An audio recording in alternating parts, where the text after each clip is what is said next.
নমস্কার, ওঙ্কার বাংলা ডিজিটালে আপনাদের স্বাগত জানাই। আমি আপনাদের সঙ্গে রয়েছি অর্ঘ্য। যেমনটা জানি যে আমরা দিল্লির যন্তর মন্তরে সিজিপির প্রতিবাদ ক্রমশ বৃহত্তর থেকে বৃহত্তর আকার ধারণ নিচ্ছে। সেই সিজিপির সমর্থনে বিখ্যাত পরিবেশবিদ এবং বিজ্ঞানী সোনম ওয়াংচুক একটি দীর্ঘ লাগাতার অনশন মঞ্চ হাঙ্গার স্ট্রাইকটা নেমেছিলেন। তিনি ২৬তম দিন নাগাদ তিনি তার অনশন ভাঙলেন। জেপি নাড্ডার উপস্থিতিতে হাসপাতালে চিকিৎসারত অবস্থায় তিনি তার অনশন ভেঙেছেন।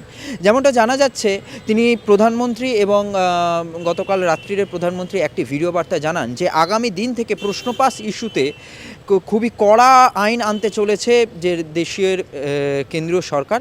কোনো রকমের এই ধরনের কাজকে বরদাস্ত করা হবে না। পরবর্তীকালে কেউ যদি এই প্রশ্ন ফাঁস থেকে শুরু করে নানান রকমের প্রশ্ন পরীক্ষায় যদি জালিয়াতি করার অভিযোগে তিনি গ্রেপ্তার হবেন এবং তার সাথে সাথে জেল হওয়ার এবং ফাস্ট ট্র্যাক কোর্টের মাধ্যমে জেল হওয়ার কথা তিনি জানিয়েছেন। মতো অবস্থায় সোনম ওয়াংচুক যে অনশন মেনেছেন, যা যথেষ্ট তাৎপর্যপূর্ণ বলে মনে করছে ওয়াকিবহাল মহল। অন্যান্য সকল খবরের আপডেট পেতে চোখ রাখুন ওঙ্কার বাংলার পর্দায়।